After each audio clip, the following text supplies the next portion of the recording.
Oh, fun. What's up, everybody? My name is Richard Terrell, and you are watching DO Live. I go by Kirby Kid, and this is a daily stream show in which we talk about game design. We talk about game design pretty much 24/7 on our Discord. You can find the link to which on our Twitter, twitter.com/designoriented, all one word.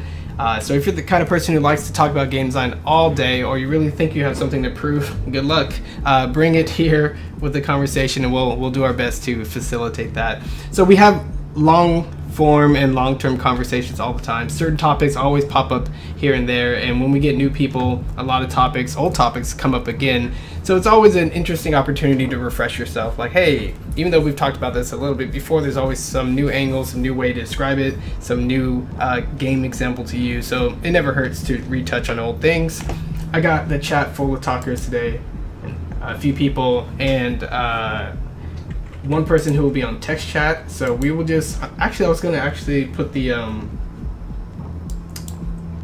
the Discord on the screen so that they could read the text as we converse, but now I have N+ displayed, so too bad. Too bad for everybody. Actually, Quixillo, if you will respond via this chat that I'll open up here, and we can get started. But yeah, Kaim and Adrian, continue talking about the whole difficulty thing. If there's anything you want to get or say right off the bat, do that.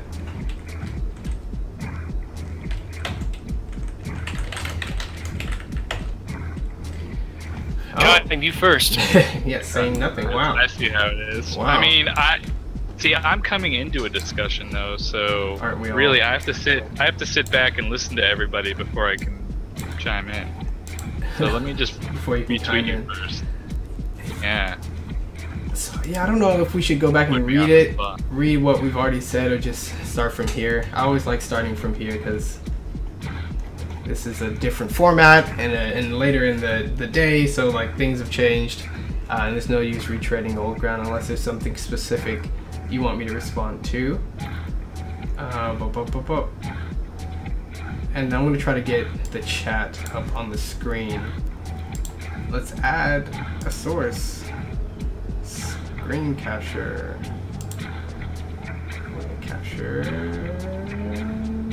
Yes. Hey, cool. So we're going to do this. And this. And we're going to blow it up a little bit. And I'm going to shrink it a little bit. It's already shrunk.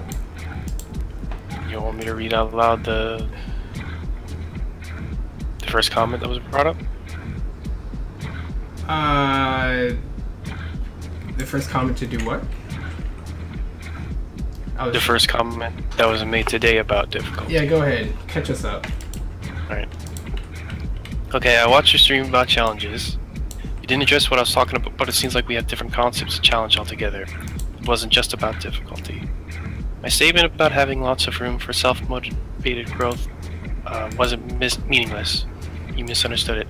I didn't mean lots of room to gain more motivation. I meant, given motivation, there is room for growth, i.e. lots of things you can do. This is a common praise for Devil May Cry because of the richness of the system. The difference between Devil May Cry and Ninja Gaiden isn't just that one starts harder. It's not just the difficulty curve. It's that the enemies in one are more effective threats than in the other. This is even true in the higher difficulties of Devil May Cry, such as Dante Must Die. Replacing the game names with instrument names was meaningless because you're not comparing alike things.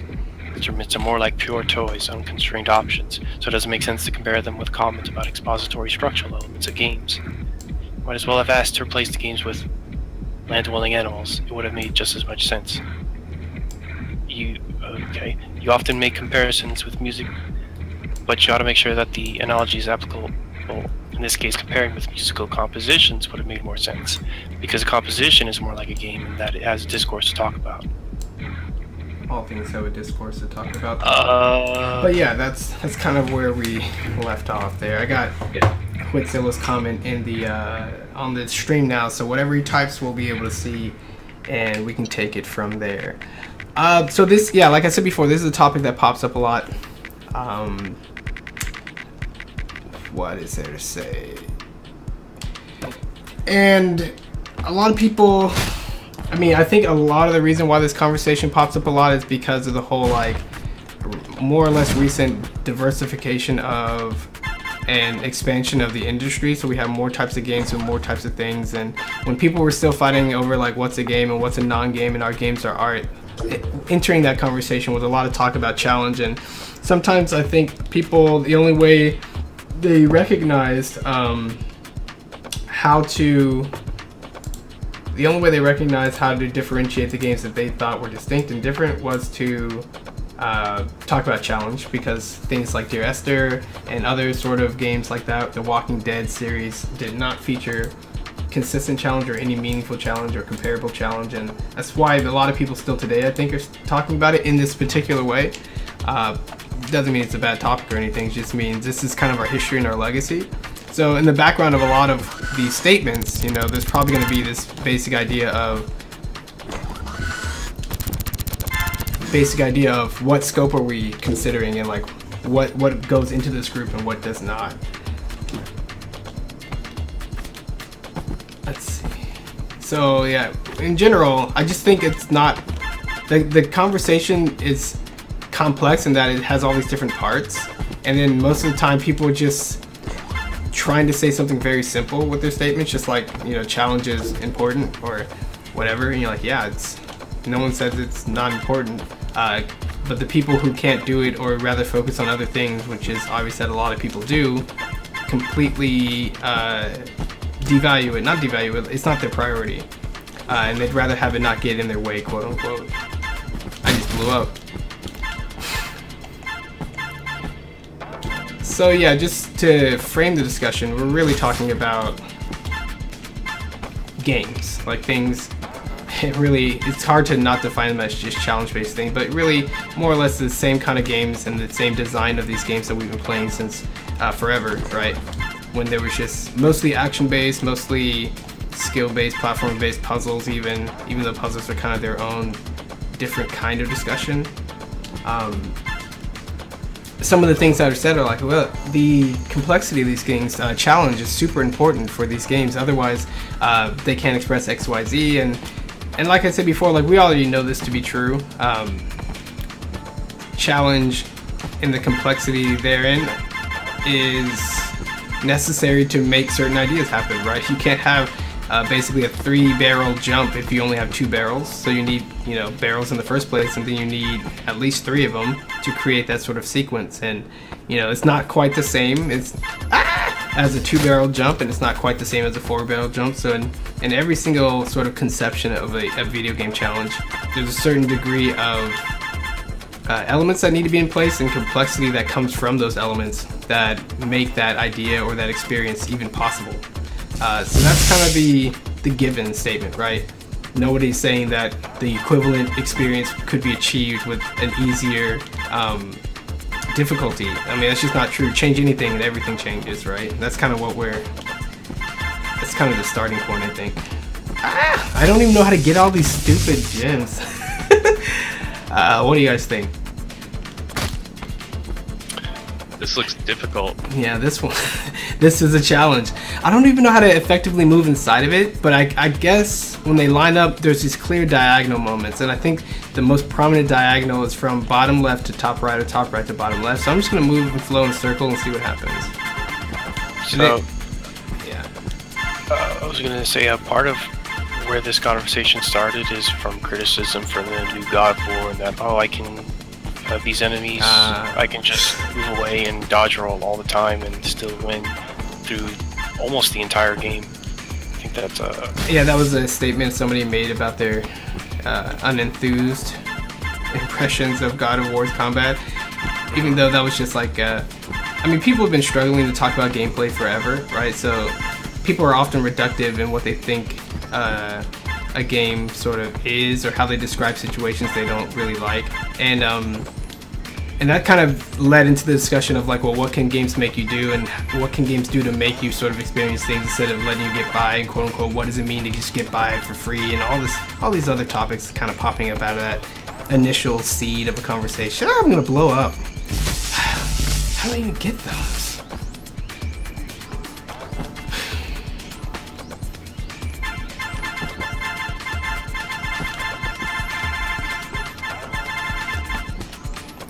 I don't like how the way they move is just so kind of difficult to predict, and they overlap each other a lot, kind of dazzling the eyes, and their patterns are a little complex because they're like 3 different tracks.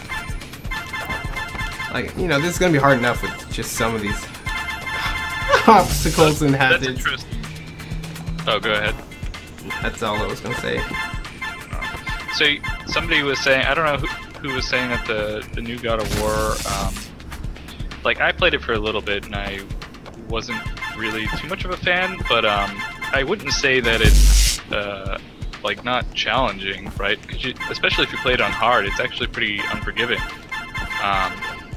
So I don't really follow that argument that you could just kind of avoid all the enemies, because the quote-unquote difficulty from that game isn't necessarily one-on-one fights, it's managing multiple threats, which a lot of action games do like that. Kind of my big problem with the game was it was too zoomed in, so you need to be aware of this 3D space. Yeah, you need to be aware of this 3D space, because enemies could surround you, but you're just looking at the back of your character's head the whole time. And they even have the little indicators at the bottom that kind of admit that, hey, this was a problem and we just kind of had to glue this fix on, right? Yeah, that so, game I don't know. does some glowy things to clarify certain kinds of attacks and what type they are, and they also do the, hey, you're about to get hit in the back, even beyond what your partner's son character tells you, like, watch out, Dad! You know, like, even beyond that, they have extra UI. Actually, so that was actually, I think was a good design decision, was having your allies help you out. Like, hey, somebody's behind you, because that makes kind of logical, relatable sense, right? If you're fighting something, you're tag teaming, you know, you're in a group and you got an ally, he or she can tell you, hey, you're about to get hit in the back, which makes kind of logical sense. So in that way, it's cool, because also there's sections in that game, which maybe is a spoiler, but you don't have an ally for, and you don't get that help.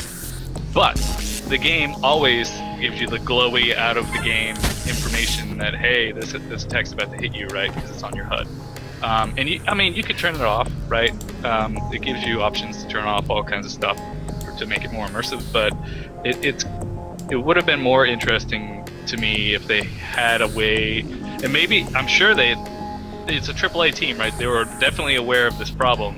And they probably considered zooming the character out, but then you didn't get to see the art, and it wouldn't be as immersive and all that stuff, right? Yeah. So, I don't know, it's an interesting problem. But Yeah, camera is always an interesting problem for games to address, and I like it how ARMS developers started with the camera problem first and solved it before they even thought about making ARMS, right? Before even ARMS were in the equation.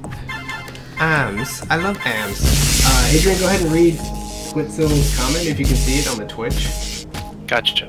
Yeah, that started, and my first statement was because that kind of criticism of cheap enemies was a valid criticism. That came from valuing challenge, whereas what you had said about self-motivation being sort of enough seemed to be against valuing challenges themselves. I haven't played God of War 4, by the way. The reductive statement is like, all I need to do is dodge and things. That's like not a valid criticism. That's just a reductive statement that's hardly descriptive at all. That's like saying, like, oh, all I need to do in chess is move the pieces around. This game's so easy. Like, yeah, that's a part of the game. Tell me in what context. Are you closing your eyes and mashing the buttons? Are you just spinning the stick and you're getting all the positive results? No, then you're playing a skill-based game and you're doing things intentionally. So that's why I don't give any credence to comments like that, because it's incredibly shallow. So that's not a valid just get good, Richard.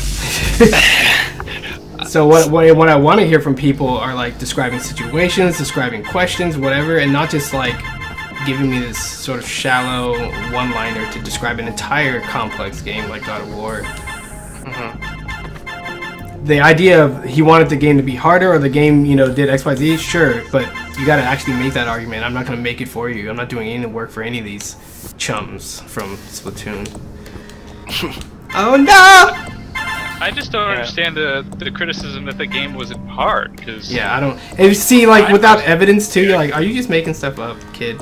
I call people kid when I disrespect them. That's why I call myself Kirby Kid. Anyway, yeah, go ahead, Kaim. Didn't mean to cut you off there. That's all I was really gonna say. Like, whose first impression of that game was that the game wasn't difficult? I believe Tony was quoting one of his friends. Yeah, so it's like third hand. Or second. Now it's third hand before like second hand. Yeah. So we also don't really care to comment about other people's comments. Like, you could have just said that, you know, flippantly or whatever, and we're not going to take serious something of a conversation that's not like a person seriously trying to talk to us. So I just kind of push those things aside. Go ahead and read his next comment, Adrian. Yeah. Oh, you say, oh, so your first statement wasn't about the kind of criticism, but about that one specific criticism. Which, yeah, I agree, it was shallow criticism, so whatever. Yeah, in general, God of War, like so many games these days, I'm not playing the stupid level anymore, you know, has difficulty modes in addition to things you can do within the game to change the difficulty. So, you know, I don't know how much there is to say about equipping certain things, not equipping certain things, the whole kit and caboodle. I just busted out a phrase. These levels are so hard. So I guess just to say something about this conversation about difficulty. Why do I keep blowing up? Well, you keep blowing up. Is that, anytime I keep thinking about, you know, when I would complain about games being too easy, it usually always relates to something else in design. I think probably one of the most infamous examples that I've seen was Shadow of Mordor. There's a video or a webm of some guy literally turning off the monitor on his computer while he was streaming. That was funny. Turning it around and just mindlessly mashing buttons. So that's one where I'm thinking, like, yeah, that's probably a game that's too easy if he can literally like not play with any thought at all. How am I supposed to get those? How am I supposed to get the Scoopy ones? What the heck?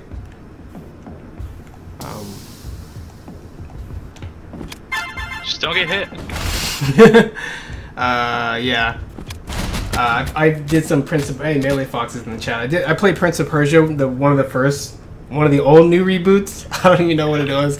The cel-shaded one with the girl that can teleport you back to land if you fall off. I remember that one. That game's platforming was brain dead. I mashed the controller against my face and did the stuff, and you know, that just means regardless if you wanted that part of the game to be the challenge or not, I was not having it. I'm done with this. Melee Fox, read it. Go ahead, Adrian. Oh, challenge is indeed very important. I don't know much about challenging context of the game to say anything intelligent about it, though. Yeah, so then let's talk a little bit about the nature of challenge and like what it's good for. What is it good for? Absolutely. Yeah, so like a lot of people talk in challenge and they say, well, the game has to make you do X in order for it to be relevant, right? And like that is the part where I give a lot of pushback, because from my own experience and research, it's like, yeah, well, games really can't make you do that much. And am I supposed to get both of those? They ask you, they don't make you, right? Yeah, and that's why I kind of lean on the whole intrinsic motivation part, because it's like, if the challenge is directly connected to skill, and the bulk of skill revolves around knowledge. So a lot of what you're gonna need in order to play better is a lot of specific information in your head, and the best way that sticks in there, and the best way you can explore, explorable interactive spaces, is to be intrinsically motivated, because there's really no substitute for that to give you to shape your perception and to give you the energy and the stamina to sort of keep looking and deeper and blew up. So that's why I always go back to that. I'm like, well, the game can't really make you do anything, and like they can put as many carrots on the stick as they want. If you're just not having it, you're not having it. People quit games all the time, and with all of our gamification and achievification and all that next genery, people still not beating games any at a higher rate. So that's part of the problem. So when we're talking about challenge and what's good about games and how to encourage people and set people up to explore that, I'm always just like, well, one, it's got to be there. That's like the initial problem. A lot of developers don't necessarily know how to make their games deep in a specific way, or clearly communicate their ideas. That's just one thing. But two, after that, it seems much less important that the game quote unquote forces you to do something, because really the only way games can force you to do things most of the time is to make them strict and linear, and that's really not going to cover all the bases. It's not really going to cover all the possibilities, especially the more emergent these games get. They can have grading systems and the like, but honestly, the thing that's going to get you to experiment with the combos is that you like them and you want to see them. There's going to be like no letter put at the top of the screen that's going to make me flip like open the move book in God of War and be like, now let me see which move I'm not doing at all so I can get some more grades. Like, you can imagine that would incentivize for some people a little bit at a time. A lot of these types of things work a little bit, but then overall it does not have the effect. You can't just force people to get good. You can't force people to care. You can't force people to learn. So I'm just like, I just take a step back from all that, and I'm just like, you know what? It doesn't, like, the game can scaffold some things and point you in the right direction, but it's still, the challenge is ultimately on each individual, and they have to essentially dedicate and or challenge themselves. So I don't think it's that big of a deal, as long as your game sort of supports this coolness, to have it be something that the player has to direct themselves through or guide themselves through. I can't get these stupid gems. Okay.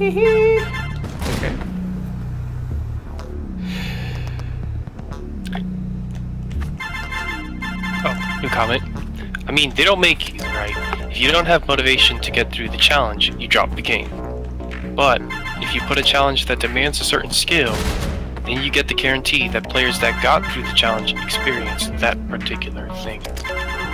I mean, it's kind of like one of those old questions that schools often wrestle with. Like, how do we tell if these kids actually learn this? You're like, make them do it, make them write the whatever, and then, you know, to a certain degree that just means they can learn the test, and it doesn't mean that they're actually deeply learning it or learning it in a way that they're going to apply to other things or carry, you know, with them in life. So, like, again, you can't force people to do that. You can put these checks in the way, which are good for low-level stuff. Like, if you want to check if somebody has something memorized, easily checkable. Go ahead and do that. But if you want any of this other stuff, true, like, mastery, which you gotta do you gotta take a different approach. And we see with Enlighten, which is my own game, just watching people creep ever closer to mastery and the kinds of things that slow them down, the kinds of things that hold them up, the kinds of things they say, or the kinds of things they think are holding them up. It's just like sort of a very personal, individualized wild west of influences and factors, I think. How am I supposed to do this? So I think another thing that I kind of want to throw in is, excuse me, with skill checks, the more emergent and the more non-linear, the more layered your game is, the harder and harder that really becomes the thing you can do.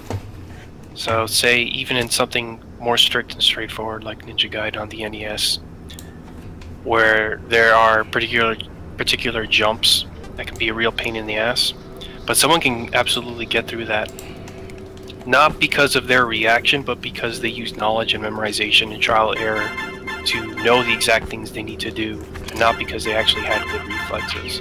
So it's kind of also how your other skills can augment the skills that you're lacking. Yeah, sometimes the only reason you really want to force someone to do something or whatever is like, oh, I want them to sort of like have this skill or experience this thing or like feel like I feel when I do it. So you're going to try to limit all the other things they can do so they can hopefully get a little bit closer to how you experienced it. But that's life. That's why, you know, you learn your craft and you try to control your technique, so that even with like writing or anything else, like, yeah, I know I feel this way, but I want you to feel this way, and I'm going to try to limit all the confusingness and the ambiguity and the distractions, and I'm hopefully left with something that will be really effectively transferred to you. And there's like no guarantee, but it's cool to get close. I'll go ahead and read Melee Fox's next comment.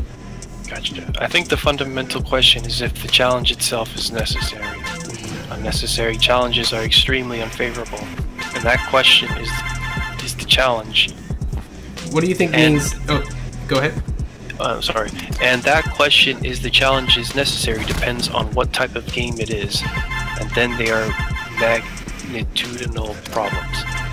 Kirby Kid said almost no one would enjoy a game where a challenge is entirely non-existent or even not perceivable.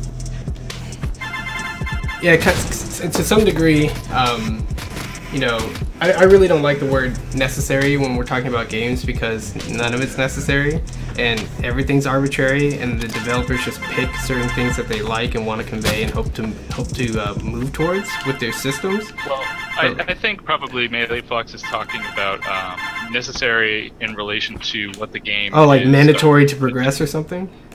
Well, what the game is attempting to convey. So he's actually bringing up a good point. Like an unnecessary challenge in game would be like trying to figure out how to save your game or something that's not related to what the game is about, right? And actually, that's a big problem that I think a lot of developers don't think about. Like, how easy is it to run your game on Mac or Windows, or how easy is it to install? How easy is it to save? How easy is it to change your keybinds or whatever, right? Things that you don't think are part of the game, but they're challenges to figure out. It's like maybe the menu is not clear or something like that. That's like a developer consideration and less a design consideration. Less of design, yeah. Yeah, so like, definitely as a developer, you need to make sure your UX or whatever, how the user experiences your menus and gets through your connecting pieces is smooth or clear or whatever. Right. Definitely. Like that needs to not have any difficulty, right? That needs to be as low skill as possible, right? So, yeah. Can I do this? No. No. Read the next one, Adrian. But besides that, I think challenges add what could be called tactical thought, which is that they impose the criteria needed to apply to a situation. That is distinct from a completely open system like toys, where the criteria to do something is left to the whims of the player. That's where the comparison of Devil May Cry comes in. Let me read that. Challenges could be called they impose the criteria needed. It's distinct from a completely open system where the criteria is similar.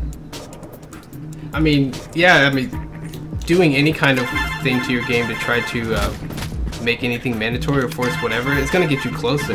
Definitely closer than just leaving it up completely to the player to discover. But that's kind of like an extreme example. No one is considering or making it to where players can completely skip challenges unless they just want to have like a button you hit and you just do the story parts. Kid Icarus Uprising has like the super zero challenge mode, and it even costs you money to even play that, but you can just enjoy the story if you play that mode and just listen and not worry about dying. That's a thing. But then obviously that's because you put the challenge slider all the way low. So there's no question that what you're doing and what kind of experience you're gonna get. So that's not really up to the debate, I think. That's not really core to what we seem to interpret from a lot of these people's statements.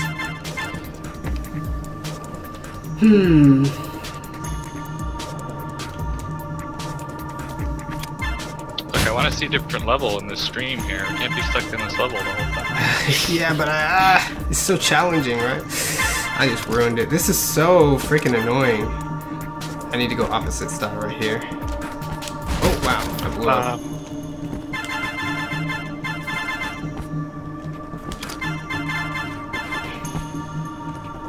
I already ruined it. Whatever, screw you.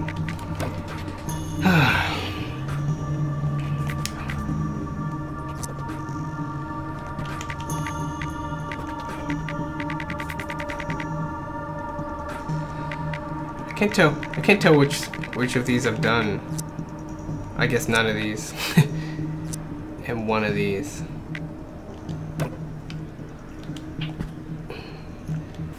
Yeah. Let's see.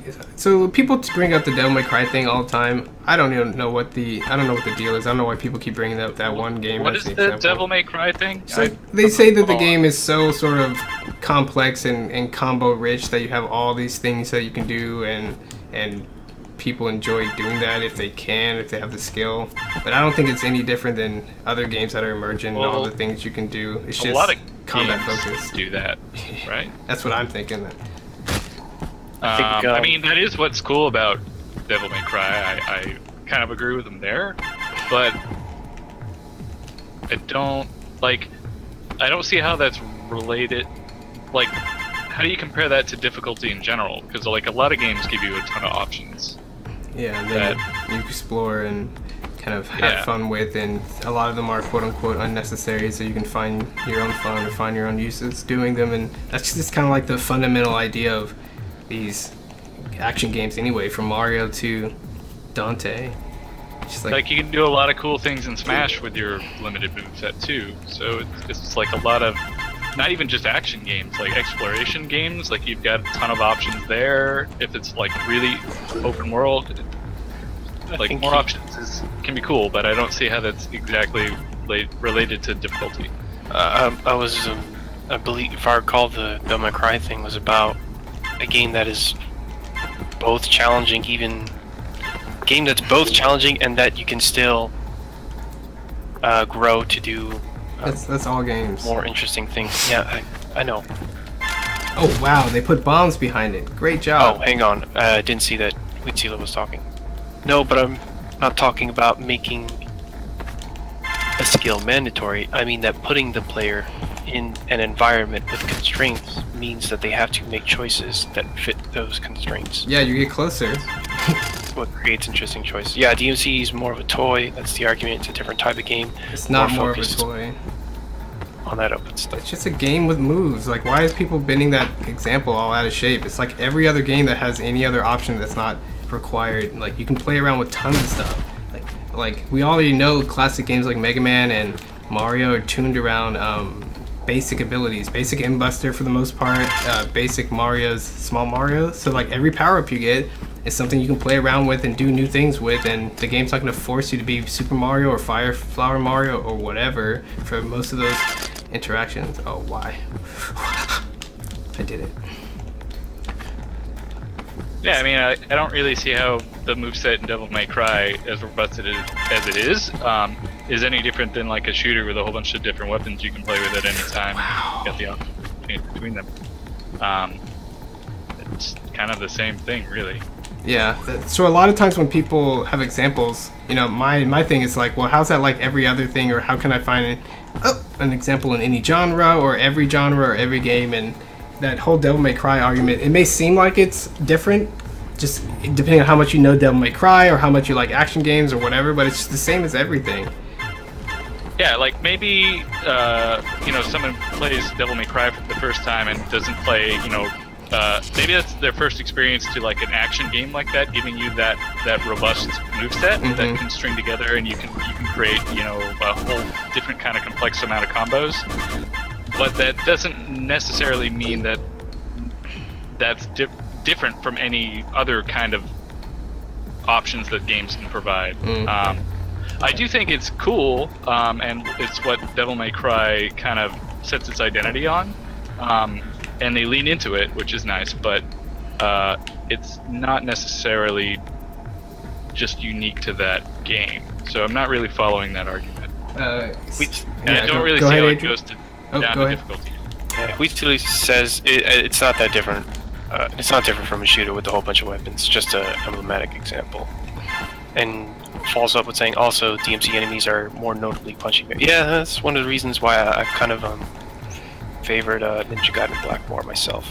Yeah. Anyways, that's another point I don't think means much, because like I said before, both games have their additional difficulty modes, and even though your base enemy or some of your early enemies in Devil May Cry may be more punching bags, like I don't think that matters at all. The games get hard enough, right? And then they do enough stuff with their complexity and their difficulty. And beyond that, like it doesn't matter if the Devil May Cry has like, out of the 10 enemies they have, 3 of them are punching bags while Ninja Gaiden only 1. Like that's still the same to me. I'm really considering the overall experience and all the things you can do and how me as a player explore that space, regardless of I encountered a few more punching bags. I'm like, that hardly matters in the grand scheme of things. Okay. Also, Melee Fox says, I think using the term necessary is very important, even outside developer consideration on the ability to do miscellaneous things such as saving, keybinds, etc. The necessity of a challenge should be well placed. Why should a game like Mario Party be very challenging? That's not the core of its design, thus being very challenging would be unwanted. Even even though the magnitude of the challenge is subjective, it's not as elusive. But Mario Party is really challenging. Yeah, it's got a ton of different games you got to master, and even if the yeah, go ahead. So saying something is necessary needs some kind of like frame of reference. Like, what about it is necessary? Is it like necessary to what the game's trying to convey? Is it unnecessary to that? Or, like, what is the frame of reference here? Basically, it's like I don't. Am I the only one having kind of like some kind of trouble like following some of these arguments? Because like it's not really rooted in a frame of reference. Yeah. So a lot of ways we talk here at Design Oriented and from our history, it's like, okay, we start with observing things in the game first. So we don't start with the what do we want to see or how do we feel or what do we care about. We always start with this is a character on the screen, describe it, talk about what how you control and how it interacts with the rest of the game world, and we build everything on a base of concrete and shared observations. So people who don't have that foundation oftentimes harp or focus a lot on these concepts and ways that they've sort of analyzed things, but it's really hard to sort of bridge those gaps and relate to some of these terms because it's not what am I thinking of, what am I looking at, what's the example, and it's kind of hard for me at least. Yeah, like define necessary as in terms of the argument you're trying to convey. I don't know, I guess I'm just repeating myself at this point. But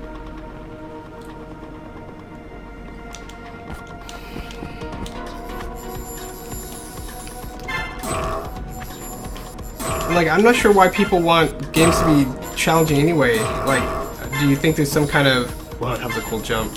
Like, do you think it's interesting to explore the possibility space and you wouldn't have done it otherwise if the game didn't say, like, beat these 10 enemies without using any of your projectiles? You're like, I didn't even know it was possible. You're like, oh, because they made a challenge for me. Is it more of that encouragement or feedback?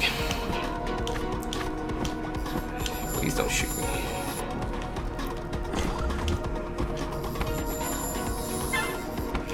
I like this bar graph that you're jumping on right now. Is this your return on your investments? Oh no! Come on. Yes, it is. The question you're asking is you don't know why people want things to be more challenging? Yeah, I want them to tell me why they are focusing on challenge so much. Like, what are they? What's the point?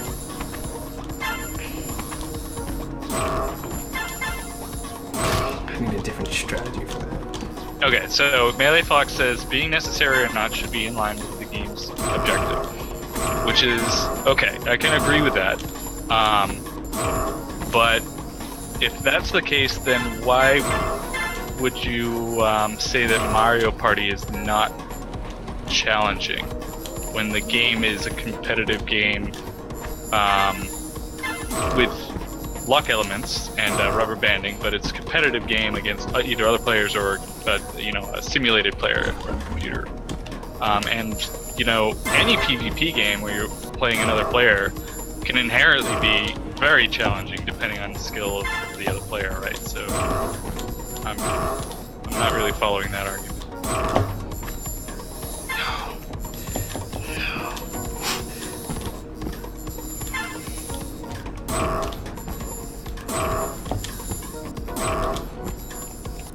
Off me.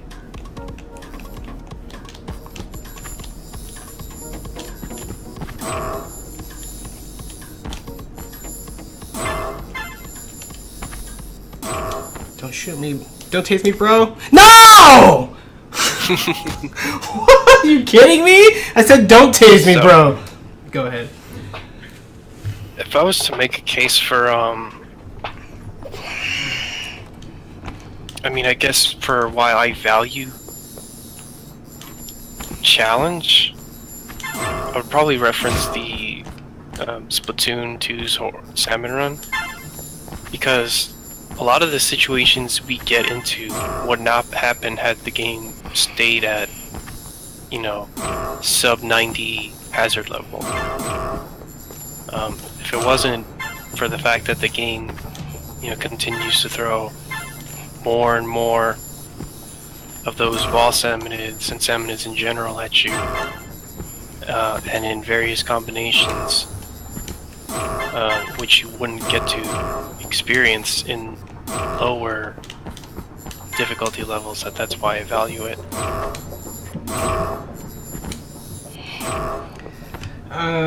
So just, I mean, you essentially said there are certain experiences, whether through combination or through, you know, the increasing strictness or whatever, that you can't get if it wasn't for it also being challenging.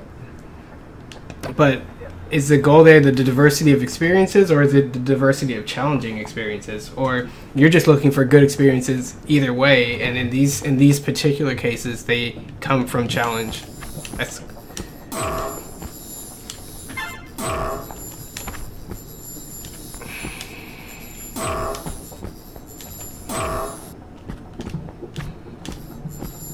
This reminds me of Pillars by Alex Cho Snyder, because there's pillars. Melee Fox says, I did not know that Mario Party was a competitive game. If you're referring to competitive on a level of playing in the living room with your family members, I would say that's very competitive. Also, I don't think the average buyer would make it a point to master a bunch of the game's mini-games. Well, no, I mean, nobody masters games. I can prove it because I am proving it. Like, people throw around the word master all the time. Like, people aren't even coming close to scraping the depth of these systems and these games. People underestimate things all the time. They're not going to work for it. They don't care that much. So, like, the idea of mastering things, that's not happening. Like, very, very, very, very few people are actually mastering any game. So all it is I is think just... it's fair to say that if you're like top tier in the world at something, even if you're not theoretically at the skill cap, then you could be considered a master. I mean, I'm not talking about top level skill. I'm just talking about my definition of mastery is a little more complicated than just gamers play this a lot. What's your definition of mastery? It's like built, understanding the system? It's built into Enlighten. It has 5 parts. It's a certain level of sort of memorization, because you have to have that. A certain level of heuristical knowledge, a certain level of logarithmic knowledge, a certain level of experience, and a certain level of your ability to use that information, the cardinality of it, the up, down, left, right. Oh, come on! Shot me in the back. So like all those things are necessary to master. I don't really care if at the relative stage certain players are much better than others. I'm really looking for something that's much more robust. So I don't really throw the word master around a lot. So you still have to measure those 5 things, though. Yeah. How do you measure those 5 things if you don't have a frame of reference for that? I didn't say there was no frame of reference. I just said the way people use the term is very casual and probably shouldn't. Also, I don't agree with your use of competitive. I think of course Mario Party is competitive because you're competing against another player. Like Yeah. So it's just like a lot of I think you're trying to use competitive in like the esports kind of terminology, which is just that is like a definition of the word, but it's clearly not the one that we're going for right now. So it's that's just kind of a semantic thing that's not really a real argument, I don't feel.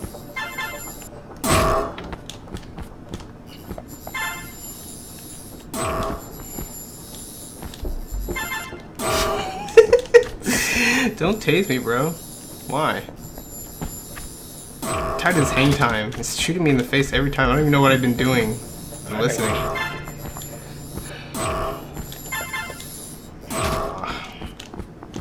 Okay. I'll have to remember the order to read this. The first thing that Melee Fox said was, you just said Mario Party is very challenging. You have to master all the minigames. Now you're saying mastery is unachievable. I didn't say you have to master it. Or like, even if the goal is mastery, like you don't have to master them. That's not exactly the right interpretation of what I was saying.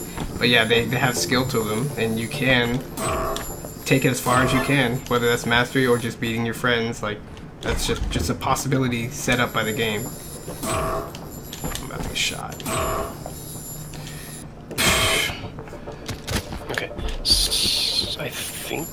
Alright, look, okay, I think Huitu has his comment correctly. So, in order, No, it's what I mentioned before. The challenge enables interesting choices.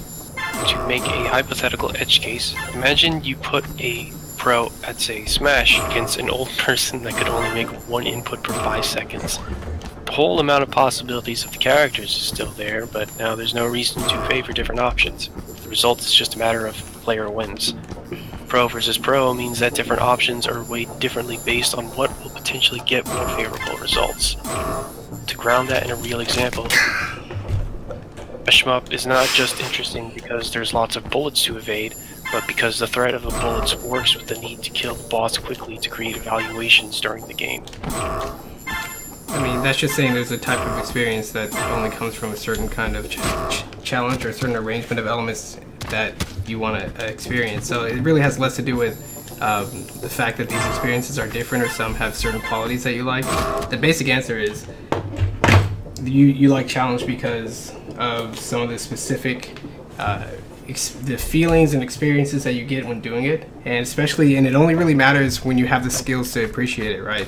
If the challenge is way beyond you, then you're really not making good evaluations. You're really not playing with interesting choices. You're just losing a lot. Likewise, your understanding of any system, right, and what you take away from any experience is going to be highly reflective of your current skills, which includes, your knowledge and your experience base. Don't shoot me, bro. Ah, what the heck? I don't like this. But yeah, so it's a very simple answer, right? And it has less to do with like, I want to do a bunch of trial and error, I want to bleed and sweat and curse and throw controllers, and it just really has to do very plainly with there's certain experiences and certain things that can only be expressed or felt when certain other things are in place, like arrangements of enemies, whether that's like, now there's no cheap get out of free option, so now I gotta think, like that's the thing, right? People understand that.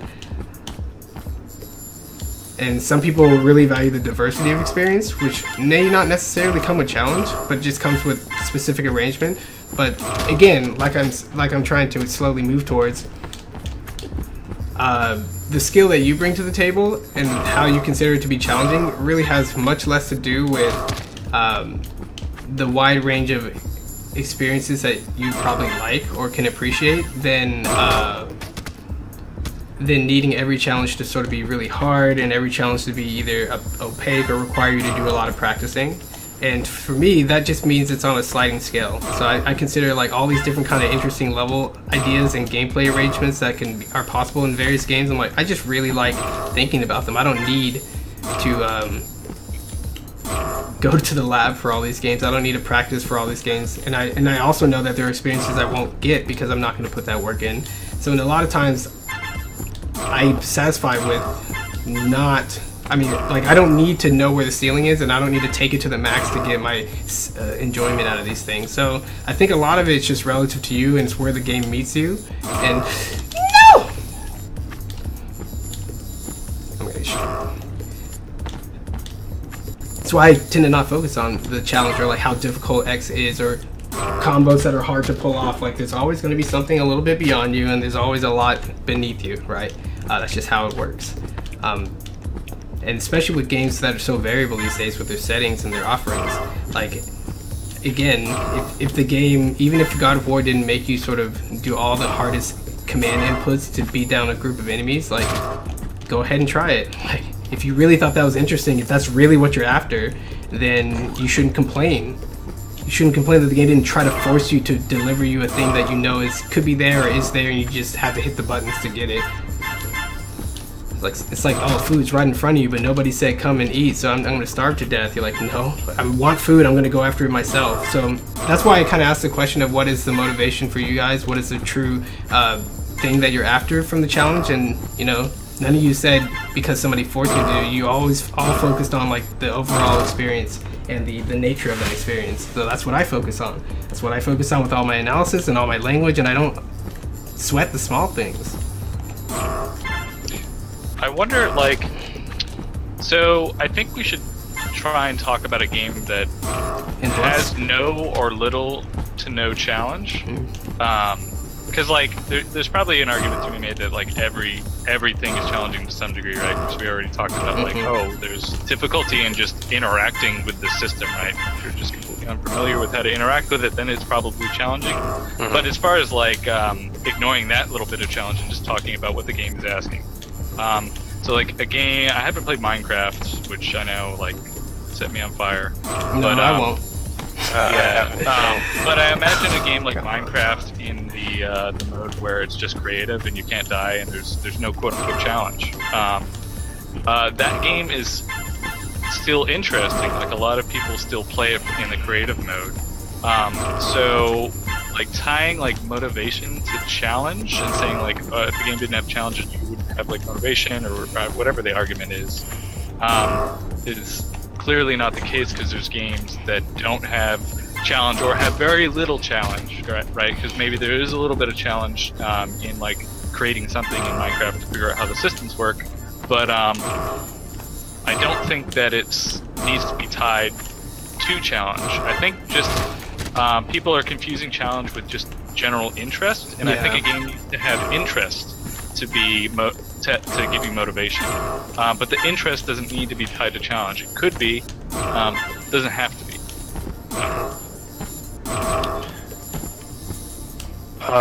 Actually, just one question that I want sorted out. What's the difference between challenge and difficulty? The way I defined it before is challenge is how you feel it. Oh, come on! How you feel what's required of you for the task. Challenge is like how close you are to what you need to do it well or to complete it. Difficulty is probably a little bit more of a set objective thing that's measurable by just analyzing what the challenge is or what it asks you. Like lift 50 pounds, like that's 50 pounds difficult. But is it challenging to you? Depends if you're a Hulk or not. And I'm not. We have Hulk. So then when people discuss things that are hard, I'm like, yeah, I don't really care that, you know, your only comment about a game, like, it's so hard. You're like, yeah, well, games are designed to be hard and then to not be too hard. So you can actually get the skills and overcome it eventually. Like, that's the purpose. Making games easy is why we learn things. It's not to make them to forever hard. Like a game is to teach you something, right? So it needs to be pushing your understanding of that thing, whatever it is, enough to make it quote-unquote challenging, but not pushing so hard that you just walk away from it, right? Fight or flight kind of reflex. This level is pretty cool in N+. It's super basic looking, but it's got a lot going on.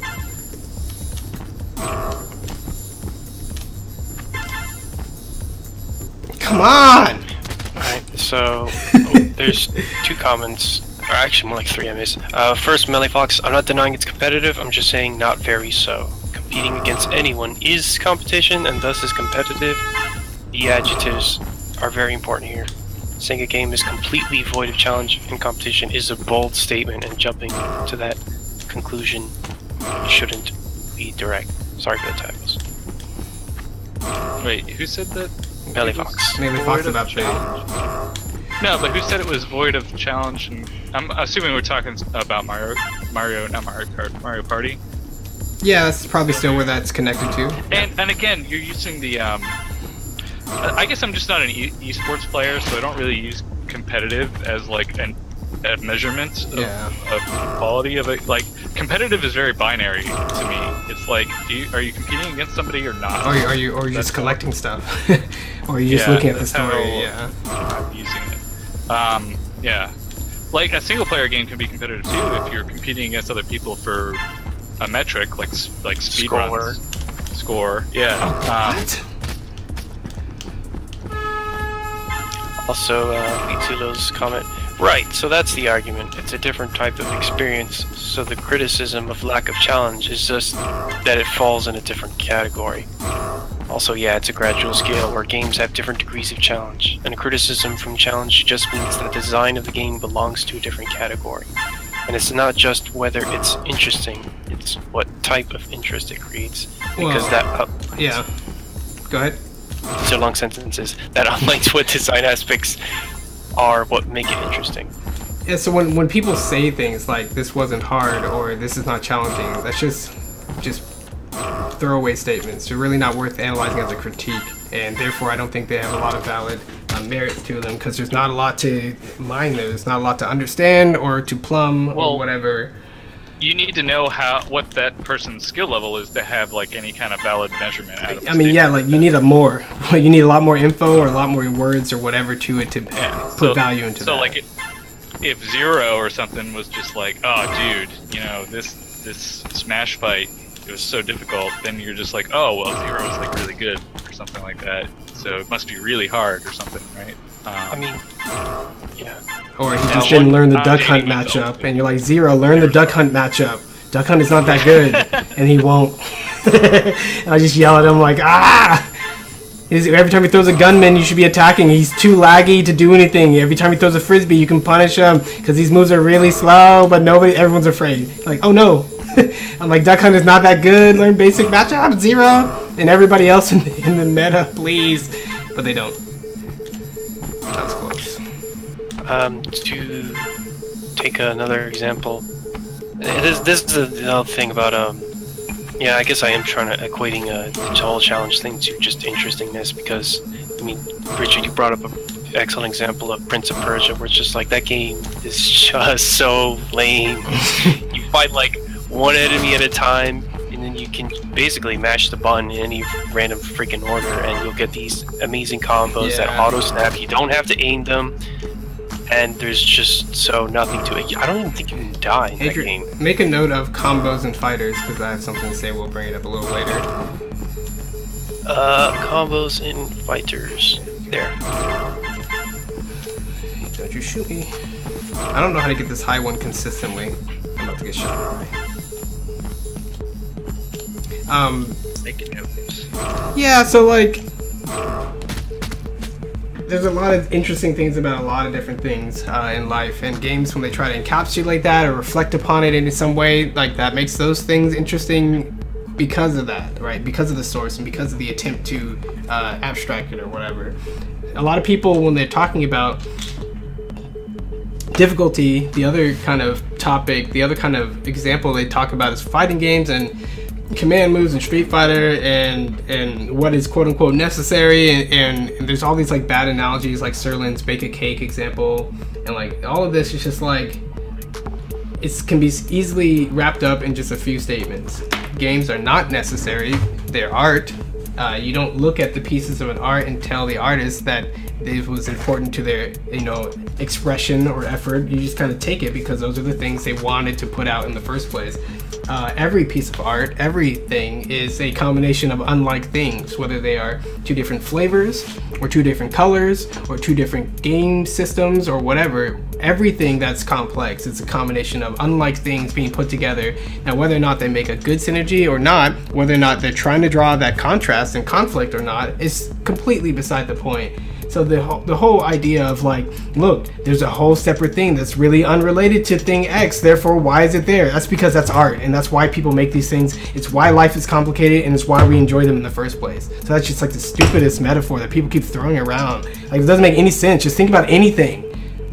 But what metaphor is it? I don't really... So Serlin was basically saying execution in fighting games is not a good thing for it. It's not necessary. It's not really inherent to what makes fighting games.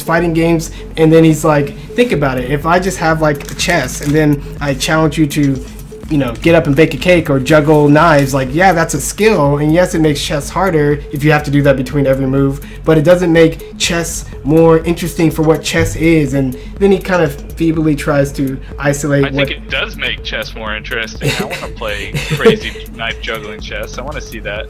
So then that's in an effort to say like he likes certain aspects of fighting games, and obviously if you like an aspect instead of the whole thing, then there's ways to prune around that aspect or to strip away things that don't seem to directly support it. And then he phrased it in a way that's saying like, this is what core fighting games are, and all the other stuff is unnecessary, and they really get in the way of the quote unquote decision making, because the quote unquote decision making is what really fighters are about. Like, no, they're not. fighting games are about every input you make, every action you do in real time, and the reasons why you do those actions. That's why they're kind of real-time strategy games. So as much of controlling your character and having fun doing the moves and moving around, that is what fighting games are. And you don't just get to pick and choose and say, well, I like this aspect better, so it's the core. Like, that's just you picking and choosing. Also, he probably... I feel like people should be familiar with like an actual development or design process, because like saying that execution isn't important to fighting games means he's never like really thought about the design of a fighting game, because the difficulty of an execution is it helps the defensive player, right? So if like a combo is really hard to do, that's a boon to the person being comboed on, because that's a defense. Like if the attacker messes up their combo, then the defensive player can escape the combo, right? Yeah, there's like more considerations for risk reward when execution is a factor. Because it's just like one of the only games I kind of sort of played competitively in the fighting genre was Pokken. And Pokken has these really, really long combos that's very execution heavy that the defending player can't do anything about. But their only defense is that the combos are hard to do, right? So it's just like me as the attacker, if I'm, not good or whatever, I can drop the combo and then the defending player can recover. So it's just like if you didn't have that and you just pressed the button to do the full damage combo every time and didn't have to worry about execution, it would be a much different game. So yeah, and ultimately every game's balanced around what they're doing and not what they're not doing. So whether you have Rising Thunder and the inputs are one button, so they make them on cooldowns, or whether you have Fantasy Strike, which is similar, or you have commands and you don't have to give them cooldowns or something like that. Like, it's all just tuned to try to get that same sort of core experience to happen, regardless of all of its particular systems. And hopefully they do a good job. That's all there really is to it.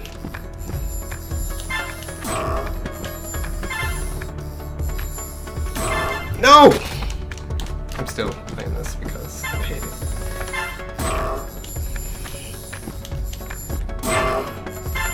Still get hit.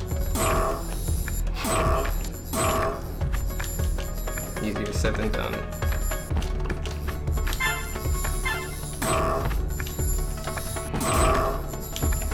These are like one brick.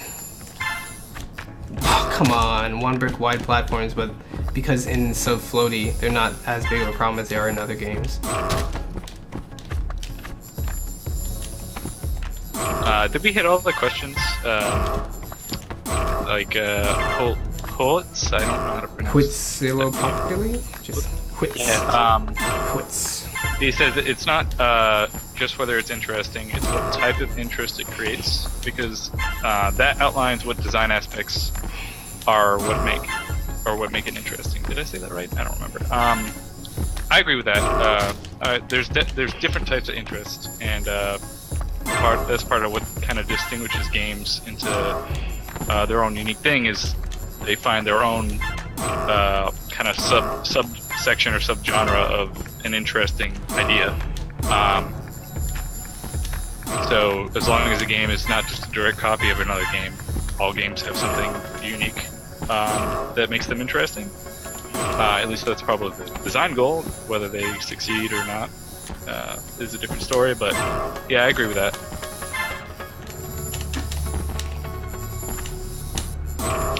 And challenge is a certain kind of interest, but it doesn't need to be it's definitely not the only kind of interest, right? Because like whenever there's like an argument in games, I try to find a parallel argument in another medium or media or whatever. So like books and movies and music can be challenging too, and that challenge can be interesting. But it's definitely not the only form of interest that books, movies, and stories or whatever have. Obviously, right? You can have a very easy and simple story that says something very interesting. So the challenge is not really relevant there.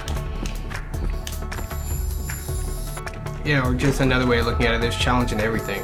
That's how you appreciate them. You learn them, you recognize them, pattern recognition. There's a lot of things you have to keep track of, like characters and motifs and whatever, and like that's just part of life. That's why I don't really focus on it that much, because you need those skills to understand stories, right? A lot of people don't understand stories because they just kind of sit there and let it wash over them. They can't even string together what the plot is or describe what's happening to you. Like, well, that's a thing. You can do that. Yeah, like you can have a difficult story, like reading comprehension, right? Like inferring the details that the story doesn't explicitly say. That's actually something that I really like about like some writers. I don't read enough. I probably sound like an unread fool, but you know, like a story can imply events and actions that they didn't explicitly say. And that's really interesting, and that's challenging because if you're not up to what, if you're not at the level of the story as far as following along and paying attention, that will wash over you and you won't get that. So you'll miss content, right? Then to kind of wrap it back around in games like you know, Dark Souls storytelling or whatever, it's all like world building, and you have to read and infer the details from item descriptions. And a lot of people like that because it's challenging, right? And the challenge there kind of thematically fits with the challenge for the rest of the game. So that's interesting. Witsilo Postly. It's Postly? It's Aztec. This whole time I thought it was Pock and not Posh. Oh, he did a pronunciation? Postly. Yeah, Witsilo Postly.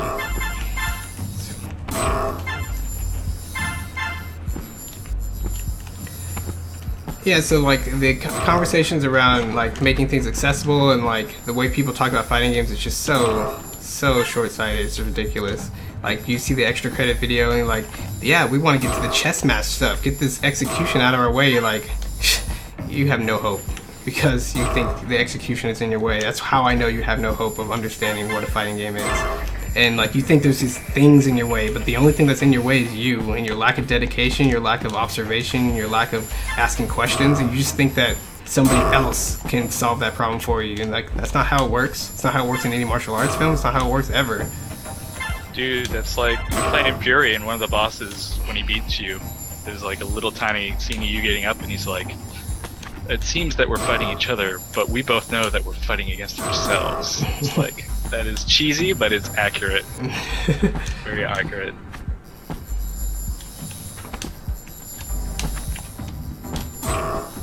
Yeah, what's going on? We need to talk about Fury, but Gosh darn it! No! Anyway, what? I just lost. Oh, Just behind on lost. your screen. I'm scared. That's why. 12 scared. Just saw it. You can break your deadly vertical momentum by sliding on a wall. So I aimed for like the tiniest little like notch right there. Cause Oh, you're playing through the tune, aren't you? Oh. I wish. We're in the middle of a. Or is this a stream happening Yeah, right the now? stream's Oh, happening. Yeah. You want me- Yeah, you crashed it, but it's okay because. I'm sorry. You want me to just get out right now? Or? Just stop talking. Okay. So I was talking about combos and fighting games, and a lot of people think, oh, combos are so hard, we gotta make combos easy. Apparently, I don't like games that just give you free combos. That's why, on a very basic level, I don't like Bayonetta, and I don't like cheesy Devil May Cry and like super simple Fighter Z and Marvel vs. Capcom. I'm really not into that. Like, I want to do my own combos by stringing together my own moves in my own way, and have everything be sort of individually selected and controlled by me. So. I thought you could do that, Devil May Cry. Yeah, I you mean- can I mean- absolutely do that. But then, like, the ease in which you can just sort of have new moves pop out of the same buttons you press, I'm not a fan of that. I just like it, like, I have don't like that moves, either. and I make my Like, own you combos. don't want the modifiers of all that, like, oh, you're locked on now. You No, have I just don't like it. You hit the same button and multiple moves come out, and they're all, like, different in the chain, and they can do, like, a launcher if you do that. Like, I like having a set of moves and be like, how do I apply this? Oh, I got shocked. Yeah, I don't like those kinds of moves either. That like it's like contextual. It's like, well, this is like a series. It's like your standard AAA attack, right? And your fourth A like sends the person flying or something. I like if the A attack always does the attack so you can plan. And Right. and like it's fine in a little bit, right? Like jab combos in Smash are that, Dancing Blade from Marth is that, but I don't like it when it's taken to an extreme and you're just like dancing through all this stuff with moves and weapons you've never seen because you're like, because you can't plan at that point. Well, right? You have to take all these different contexts into account. You can plan for anything as long as it's consistent enough. I just don't like that the abstraction of combos and like skill anyway is kind of muddies what I like most about these games, and the careful spacing and the individual understanding of moves and the sort of skill that you get from that. Like that's what I like.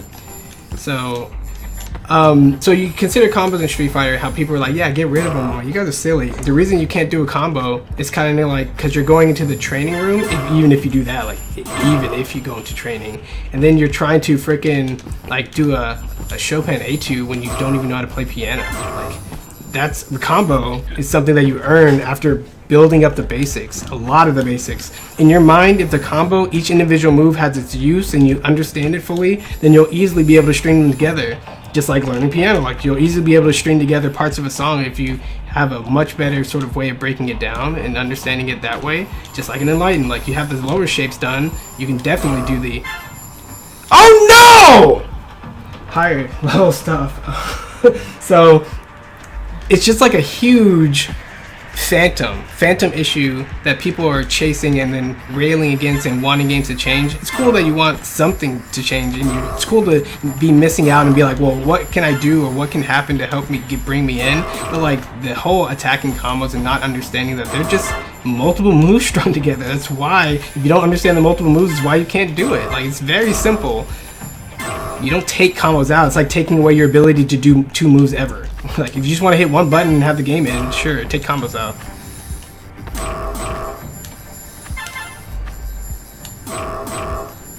Oh come on! His ability to air DI is just so poor, and this freaking character on the screen is so small. It's really even hard to tell if you're influencing him at all. It's just the fidelity sometimes just makes me mad. Like tiny little really pixels. Freaking. You know, you bring up a good point too. So back in like the HD era, where games started to be really high resolution, all the characters started to get really, really, really tiny. And I had a standard TV at the time still, so I couldn't even like see the character because like it was too blurry. Especially with text, like I think the Dead Rising, the one where that's the infamous text HD text game. Could not read that. Yep. Oh, I'm glad it's infamous. Oh man, I didn't know it was infamous, but it totally like that just pissed me off. Yeah. Because like it's like I don't have an HD monitor right now. Like it just came out, you know. Yeah. But I don't know. Maybe I haven't really seen that problem much nowadays. Even like maybe this game is experiencing it a little bit, but.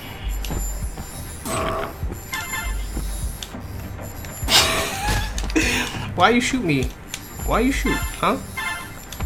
I bet what game are you guys discussing right now, or just? Oh, he's playing N++. Yeah, I'm playing N++. N++. It's on the stream. If you crack that open. Should probably do that to give you views. Yeah. And bananas. Ooh. Ooh, don't tease me, bro. Tease me, bro.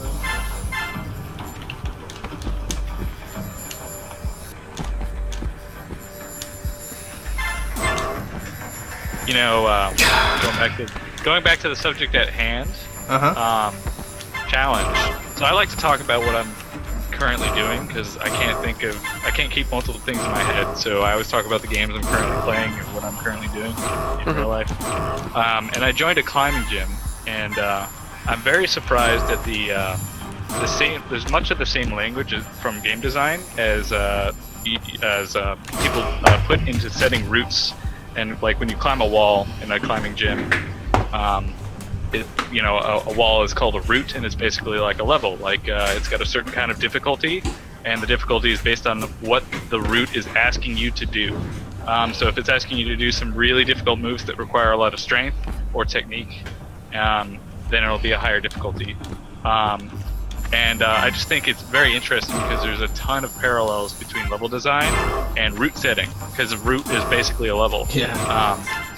And so it's really interesting, like looking at these routes from a game designer's perspective. And actually, I kind of want to set some when I get better at climbing, because it's just like there's some levels or some routes that are really, really fun to do that aren't necessarily super difficult, but they just ask you to do interesting things. A unique combination. And otherwise, and otherwise there's maybe a more challenging route, or maybe one that's not so challenging, but it doesn't really ask you to do anything very interesting. So. It's fun. It's interesting. Yeah, and another way to say it, when something's not very challenging but interesting, it just means you already have the skills. yeah. Like, you've already got it. Congrats. And there's certain things that, even though it's the first time you encounter, you're like, super easy, and that was fun. You're like, yeah, because whatever your skill set was matched up and lined up nicely. Congrats, rat boy. I'm being shot at. This is not fair. Yeah. I'm just kidding. And I think that also gets at what probably Hootsily was talking about, about challenge and interestingness. Because after all, this whole thing started because of, criticism of the God of War, because, the whole moving away, dodging thing.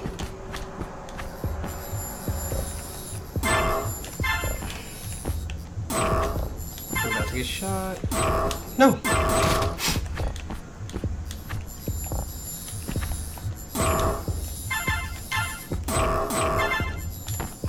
You know what's something, Chime, I actually 100% agree. It should absolutely be about being interesting first, then challenging second. Because if you just have challenge, you just have a big old meat grinder that just pound yourself over and over again. Well, you Crash Bandicoot 1. I think Melee Fox was bringing up the idea of necessary challenge and unnecessary challenge in relation to what the game is trying to convey.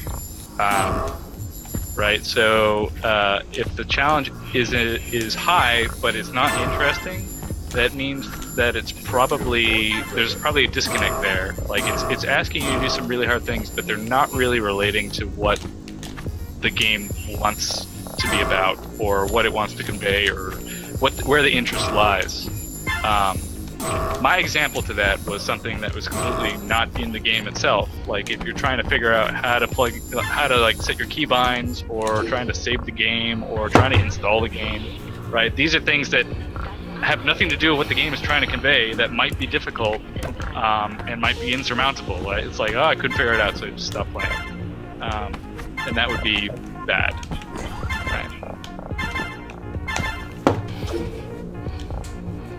Just talking about something that's completely outside, so I'm just I couldn't figure out how to use my Xbox controller or something like that. Yeah, and I say those examples because it's very clear that it's not lining up with what the game is trying to convey. But if you want to use an example that's in a game that's not about what the game is trying to convey, I don't know. There's probably good examples. I can't really think of one right now, but I guess I haven't played Crash Bandicoot, but just a jump's really hard or something. It's just asking way too much from you as the player as far as timing or something, and it's not interesting because it's doesn't really matter if you make the jump or not. I don't know. I haven't played it, so I'm just kind of making an example. I think what Crash Bandicoot is, all it really has, in the Crash Bandicoot 1, for example, it's just challenge. Most of the levels are actually I think 2D levels, and Crash doesn't really have much going for him. He just runs and he jumps and does a spin attack. I mean, let me help you out, Tony. With Crash 1, I think what you're really getting at is that the game is very strict. Yeah, it's strict. There's not if you compare it to Mario 1 from the NES, that has a lot more going on. I think he's saying the game doesn't have a lot of game ideas. So it's just yes. log jump, log jump. You're like, okay, well, what is that? And then log jump, jump, log jump. You're like, okay, that's kind of cool, but what? It's it's cool that you can vary up a very sort of kind of abstract linear challenge, but there's more ideas you can express even in a platformer. So Mario definitely has more scenarios, like Lakitu throwing junk at you from the sky, and like being underwater and all these different kind of themes come with all these different kinds of other ideas. So yeah, I can totally see. The underwater levels in Mario, that's like a huge one that I think probably gets skipped over because it's like that's like a huge mode switch, right? Because you're like doing this platforming that's essentially you have simulated gravity and you're throwing yourself in the air and you're trying to catch yourself on platforms, but then you go underwater and all of a sudden there's, I'm gonna say no gravity. There is because you do kind of float down. You're not buoyant, right? You sink, float down, sink. Boy, I might not buoyant. Yeah, but for the sake of argument, you're essentially flying and you're ignoring gravity, which is a huge mode switch, especially for like a game that came out that way back then. I always thought was kind of interesting. Because there was like a whole level. It wasn't like a mini game either. So, like, the thing with swimming is like, when you jump normally, like it brings you up, like an upwards jump, and so it kind of translates smoothly because you're just gonna figure, oh, I'll press A and A go up in the water. So it feels like the transition isn't like as harsh as it could have been, you know what I mean? No, totally. And I think that's why people just forget about the water levels because it's such a seamless transition, right? It's because, like you said, like A still makes you go up. It just changes how the simulation kind of is, right? Because now you're underwater, so. Yeah, it turns into balloon fight. You're like, yay, I'm flying. Yeah. And this N++ game looks really painful. Uh, I think also just a note about Crash Bandicoot. It's strict. It has more straightforward level design. It doesn't actually have. What is it, like 30 levels in that game? Yeah, I think it's around 30. Yeah, it's around 30 levels or so. But Crash's jump is actually a lot simpler than Mario's. Like he doesn't even have a run button. yeah. So the amount of jumps and even platforming challenges you could have is actually less than 2D Mario from what, 1985? Yeah. 1980. Also, Mario has power-ups.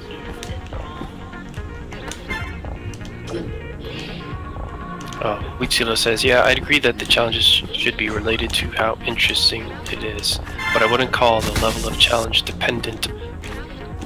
Well, hold on. Yeah, I'd agree that the challenge should be related to how interesting it is, but I wouldn't call the level of challenge dependent on the skill of the player, just the amount of constraints that communicate the interesting idea. Again, be careful with your use of the word challenge versus difficulty and how skill plays into that. Next says, Jonathan Blow has actually... Did you have something left to say? No. Okay. Jonathan Blow has actually talked about that a lot. He's always put emphasis in saying that the difficulty of a puzzle should be related to what it's saying. Cool. Yeah, I mean, that's why we have concepts like noise and, distractors and stuff, and the puzzle can be very simple, but you put a lot of elements on the screen, so the player has to figure out which ones are, hey, global rank 17, that's my lowest yet. Stuff like that. Yeah, these so much has been said and people are kind of discovering the basics over and over. It's just kind of like, oh, this is why it sucks to everything to be freeform and have everyone just sort of riffing off their own jalopies, if you will. That didn't make any sense. If I may just make no sense for once, I'm trying it out. It's new for me. It's my job. Nice. So those last one is, that's something that I think relates nicely to what we're talking about. A criticism of a challenge just means that the challenge isn't communicating ideas effectively, be it because it's too easy or too hard. That just seems like a way of mincing words, because a lot of times people struggle when they're like, what is this about? Is this going for an idea, or like, I'm confused? Like, yeah, well, muddled ideas are muddled ideas, and they oftentimes are muddled because they're trying to do multiple things, or they don't clarify and establish things. So sometimes it's hard to say like what's necessary, what's not, and what's defined, what's part of it, where they were even going. So what am I doing? I was trying to hit off that box. Wow. This is such a simple level, and they scatter the coins like stars in a Rembrandt. And a Van Gogh. Or a Rembrandt, which one? Probably Van Gogh. Yep. Great.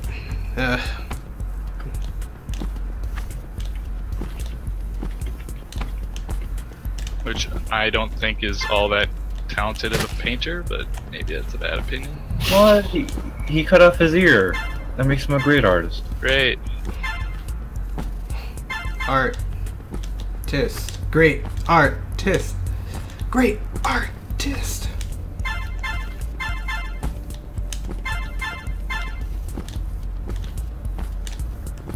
Yep, missed it. Jonathan Blow has actually talked about it a lot. He's always put emphasis on saying that the difficulty of a puzzle should be related to what it's saying. Mm-hmm. Okay, so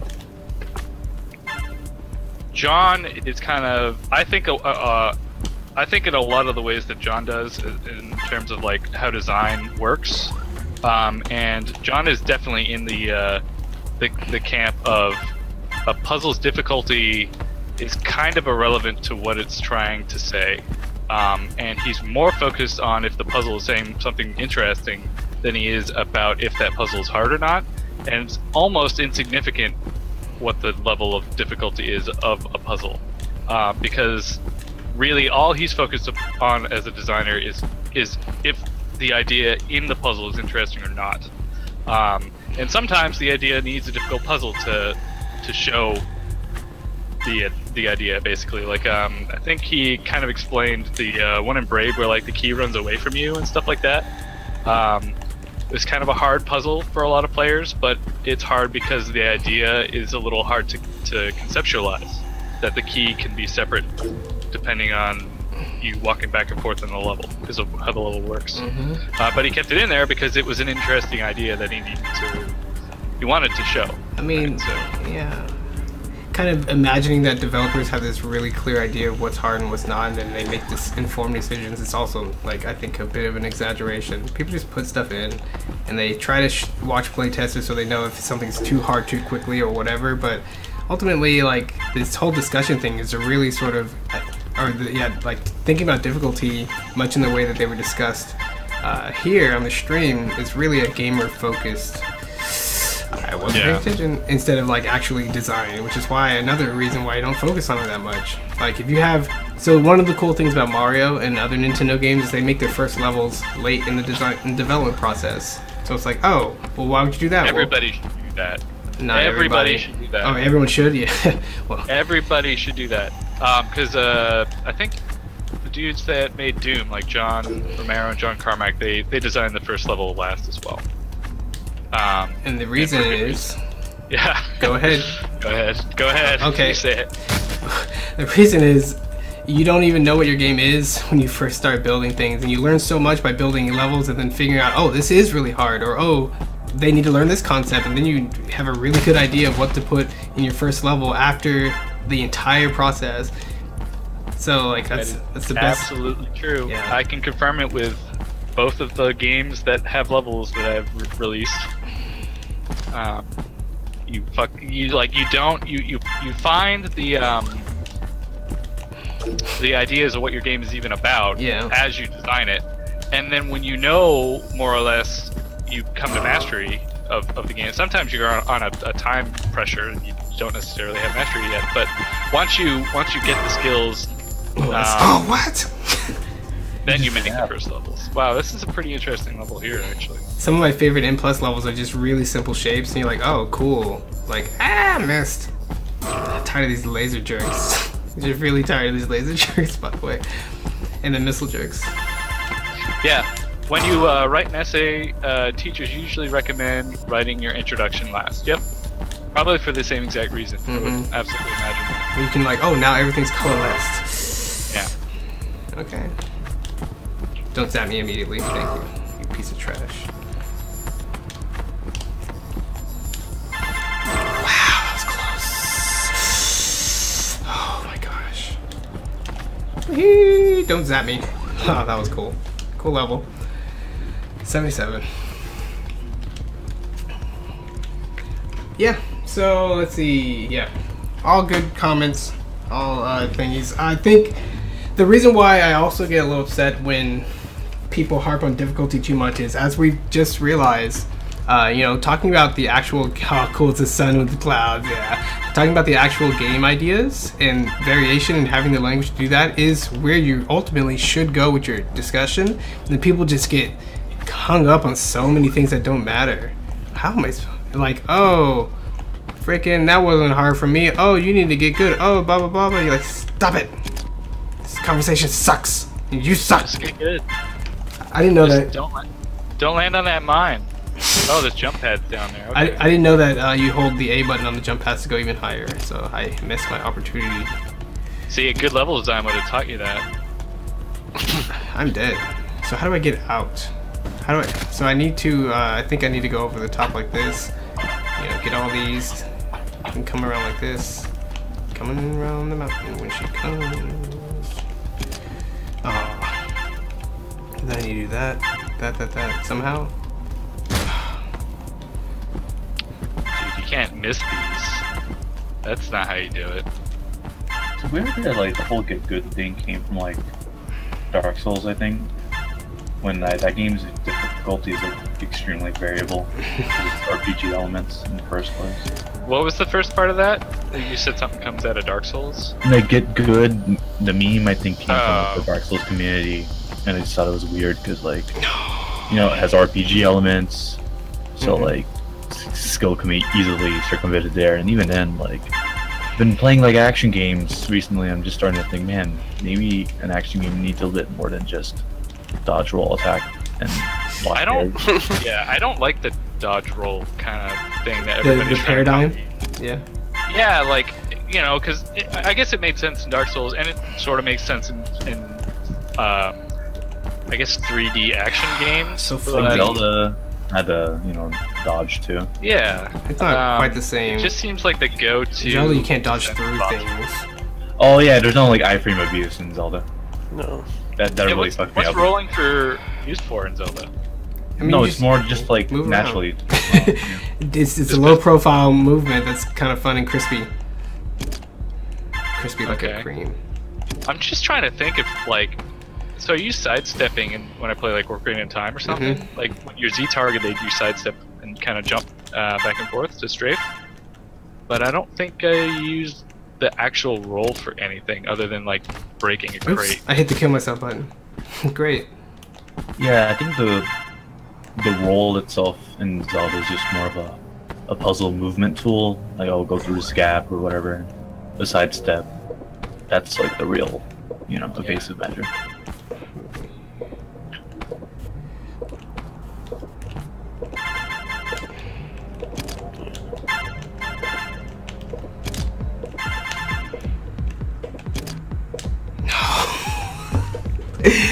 Curved sides are stupid.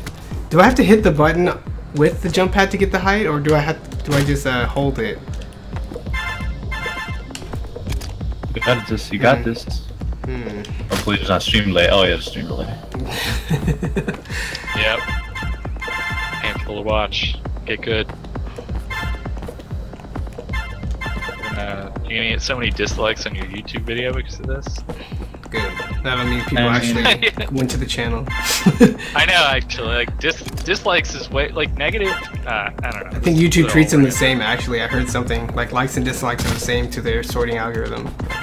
Yeah, they didn't used to be, but they are probably now, right? It's like It's like attention is before, if they attention. get enough dislikes, it would like unlist your video or something. I don't know if that. I'll have to look it up. I don't really remember, but now it's just like, oh well, somebody obviously clicked on your video, dislike it, so we'll just treat that the same. Yeah, like you gave them something positive then. Yeah.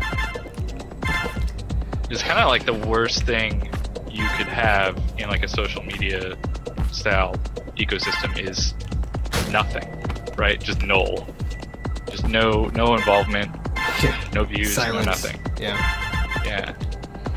Which is Is that not how I get one out? of the Okay. one of the reasons why people are trolls. Also, To get attention. yeah, Go ahead. the important part is talking about ideas. When someone talks about difficulty or a challenge, it's about taking the ideas that are related to difficulty or challenge, which is where I guess I disagree with your approach. Not sure what that means. You figured it out, Adrian. No, I'm not sure I what would that just. means. Can you rephrase the question? Can you repeat it? The important part is talking about ideas. When someone talks about difficulty or challenge, it's about taking I'm gonna assume that's taking Yeah. the ideas that are related to difficulty or challenge. So just give us examples of ideas that are related to difficulty or challenge that you value.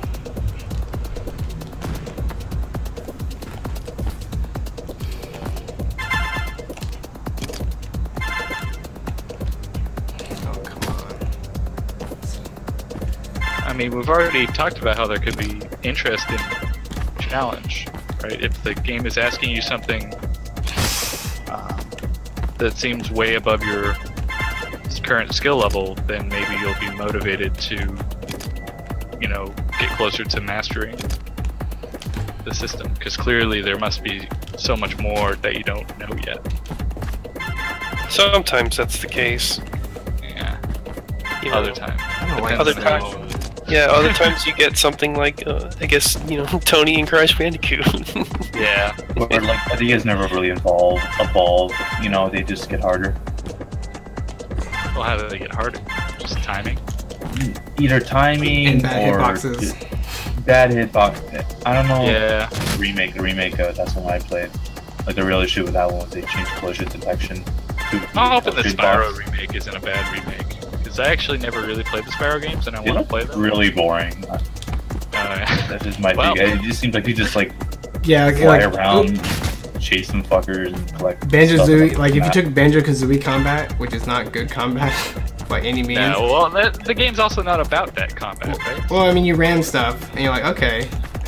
Yeah. And then you take some pretty cool flying, I think. But I never played Spyro, but just based on what it looks like. So, I like Banjo-Kazooie, and just going back to combat, because actually this is important to the whole challenge thing, about a necessary and unnecessary challenge. So the necessary challenge, I would say, in Banjo-Kazooie is platforming and maneuvering this character around a 3D space. And the unnecessary challenge is probably the combat, right? Which is why it's just you just press a button, hit the dude, and the dude dies. So the ukulele gets this wrong because the enemies have iframes where you can't interact with them. Oh, and you they have take to forever wait. to die. Yeah, they take forever to die. They have a whole bunch of hit points, and it's just the game is not about this.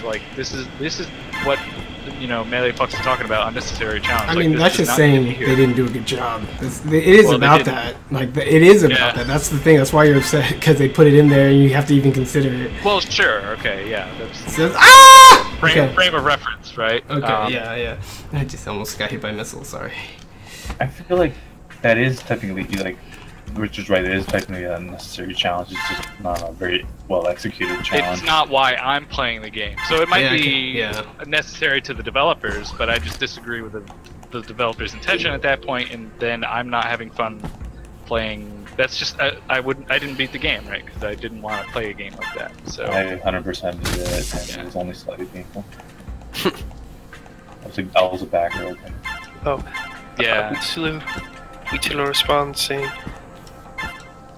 "Did you change your name to?" Yeah, you did. Well, the most basic one is the one I exemplified earlier with shmups. When there are bullets to evade and enemies that create bullets, there's incentive to kill them. That interacts with the incentive to move to evade bullets. That's an idea that's dependent on having enough bullets to have a threat that forces you to move around. What was he trying to say? We already established that you need things in order to build certain ideas and challenges in the first place. That's a given. I'm not. dude, I made a shmup. Ask me questions about a shmup. You made a shmup? My first game Yeah. was a shmup. Yeah, it's not a commercial game. It's just a small hobby one. But what was yours a commercial game? No, Richard? no. I want to play your shmup. The first game I programmed on my own with GameMaker, drag and drop blocks was. That's right. I'm going through this whole stupid, boring routine twice because I missed 2 goalies.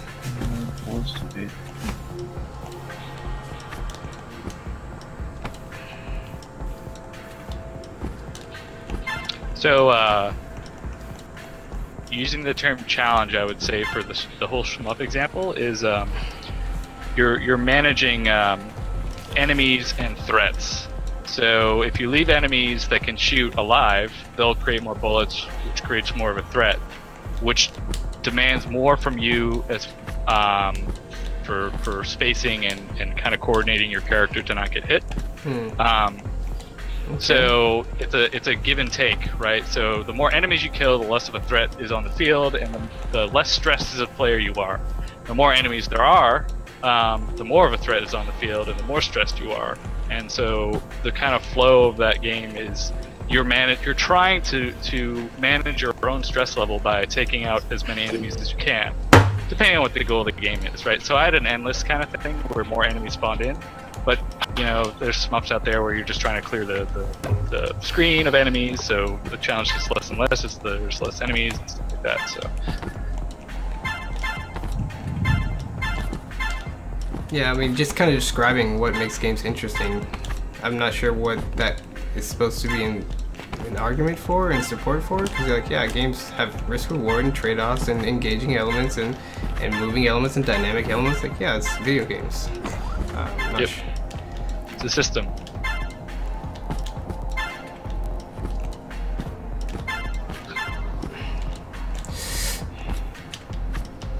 Man, this is a jerk. Yep, jerk. Freaking jerk. These levels. Dude, go collect those mines. Yeah, there you go. Start collecting those mines. Oh, great. This game needs a trap disarming skill. Where's your RPG points you can put into that?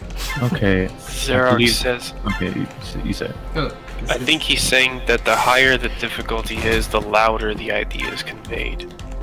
I mean, it's just a weird way. So like all these weird ways of talking about things, it confuses the issues, right? Like, and I just say like, just describe what happens and just say I like this, and don't worry about all these weird ways of saying like this brings it out more. It is what it is. It's composed of its elements for a reason. Like, we get it, and it's pretty easy to see it. When things change, they'll change, and if it's a slight change, it's a slight change, and that would ultimately affect it because everything's ultimately affected when you change things. So like, there's not some pure thing that is confusing and muddled, and then all of a sudden with the focusing lens of a challenge that you see clearly. Like, that's not really how it works. Challenges are just these individual things, and your understanding overall that builds up is so unpredictably hard to manage and shape and control that those are two completely separate conversations. Yeah, I kind of agree with Richard there. Like, you can see that idea. I'm trying to imagine as a player that's not necessarily thinking about design when they play like a shmup, and maybe you can't see the relationship between the amount of enemies and threats on the screen versus the amount of negative or safe space that you have as flexibility to move around. Maybe you can't see that until there's enough enemies on the screen for you to actually care about, and your stress level is pushed over whatever arbitrary comfort level that you had. But the challenge doesn't necessarily mean that it's not there if the challenge, if the challenge is low, that aspect is still there. It's just that you don't see it maybe because you're not thinking about it because it's below your skill level. So I don't know. Yeah, I have to agree with Richard. It's not really related to challenge. I can see how you can think it would be an interesting way to frame. So a good example of framing that is like, say there's like a boss in a game, right? So you have to kill the boss. So you're shooting the boss, like maybe it's like a Mega Man boss. You're shooting the boss and you kill the boss, and you did it, right? And then like the game asks you, okay, well beat this boss in 3 minutes, right? And it took you like 10 minutes to beat the boss before. It was like a long boss fight. And you're just like, how the heck can I beat this boss in 3 minutes? And that restriction, that challenge is going to show you new things about maybe what you could have done better your first fight through. Like maybe you can increase your DPS by doing this certain technique. So I can see that the argument there, but it doesn't necessarily mean that the challenge needed to be there for those things to be there in the first place, if that makes sense. I don't know if that makes sense. Let me know what you're getting at. Arm's audio is too loud, by the way. Nope, don't hear any. Good. You don't hear any? Oh, wait, hang on. Let me listen to the stream, actually. I'm listening to you through Discord. I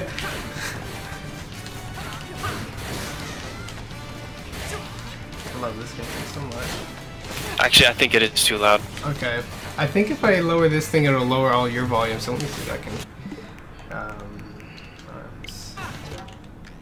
Arms... quit. I don't think they let you, customize your volume in this game. Let's see. Nope. And they don't let me mute this switch. Maybe if I hold this button? No? This one? They don't let me mute it. Yep. Keep going. Oh, I was gonna say, this kind of gets into that sort of paradox Richard and I covered last time about it's like, yeah, you convey hang on, I gotta mute this stream. I'm hearing myself in double. The advantage of conveying something by restricting everything else you can do, like that's one thing. But then you get that thing of people complaining about, oh, why do you make me do the thing, right?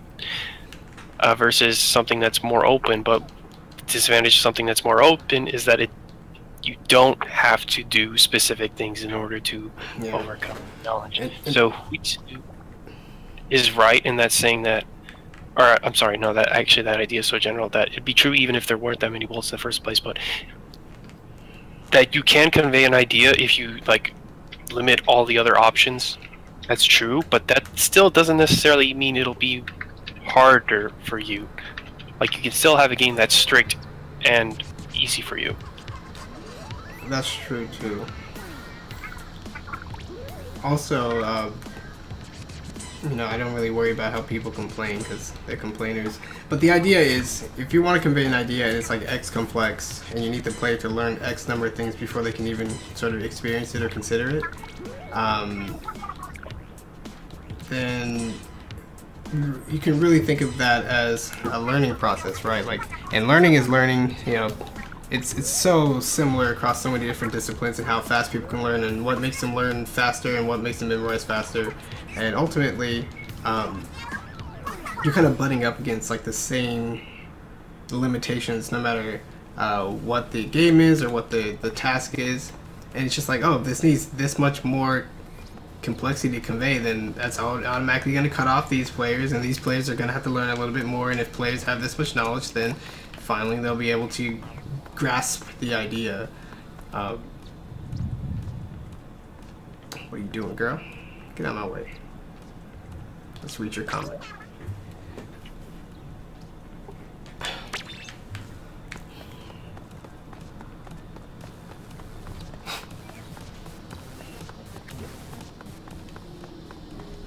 Hey, it's Adrian. I wish I could sit down with Adrian, my friend, my brother. We're hanging here near Grizz, because they're saying, when's Grizz? It's right now, apparently.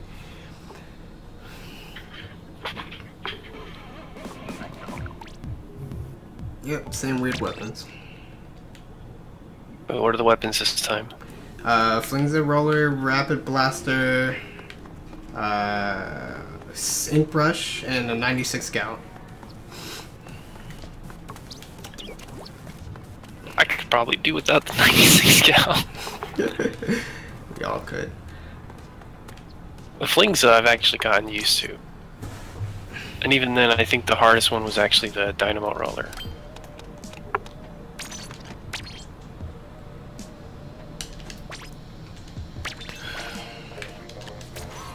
So yeah, I mean, Marcus in his Tech of the Week appearances, yeah, it's funny. He's in the DL chat, and we played Grizz a lot together.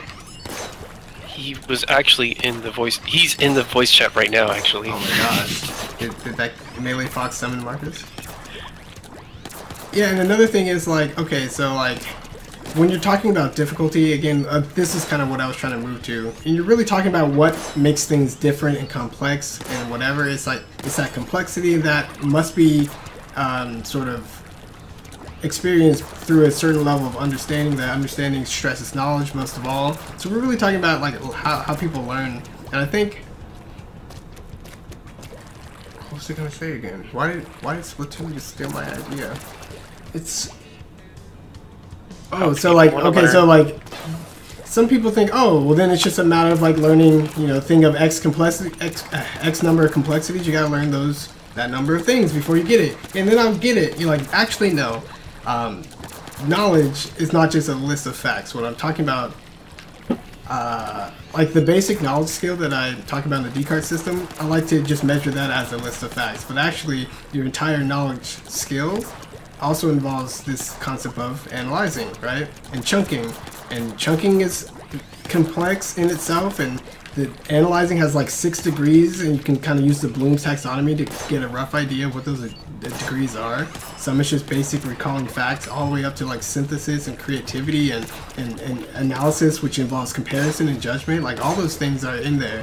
So even if, so just like with my experience studying Bloom's and working with learners and focusing on teaching design and educational psychology, like there's no like smooth path for this deeper level understanding. So like that also means there's a limit to how many low level things you can create and people to actually sort of experience with your game. Like there's only so many things you can do until you start engaging some of these higher level ideas, and the players have to be sort of responsible for that higher level of knowledge. So I think because it's so hard to get people to actually learn, and there's so many ideas and interesting concepts that only can happen once you're approaching those higher level things and approaching being a master, then like the situation's not as simple as a lot of people would make it out to be. Like it's still pretty freaking complicated. Like we don't have a language and a handy way to compare how we learn things, let alone it's hard enough to compare what we know. And it's like a wild, wild west out here. So like games aren't going to solve that problem. And there's no easy solution. That means there's no easy way to talk about the real meat of a conversation about challenge and depth. I just feel like anyone who takes it lightly just really doesn't understand what they're talking about. They've really never tried to either teach or master something and realize just how much of a gulf it is from low-level perception to, oh, this is what it's really like up here.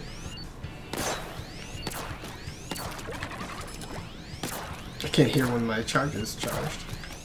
Any more feedback on that? And that's my closing statements. So if anyone else got closing statements, let me know. Yeah. Since this came about with action games, I usually think it's just better to talk about like what makes an enemy interesting or uninteresting to you than whether or not the game's hard enough or not.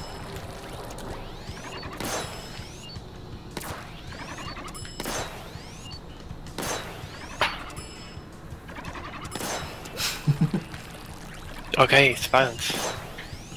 Who's what? I think we're wrapping it up. Cool. Alright, thanks for joining me, guys. I'm shooting some Splatoon balloons, but join us next time on the stream. I'm glad this one was more of a discussion. I've been telling people to get in here for a while, and it's just been Adrian, so good stuff. Thanks for joining me, and I'll see you guys next time. See ya. See ya.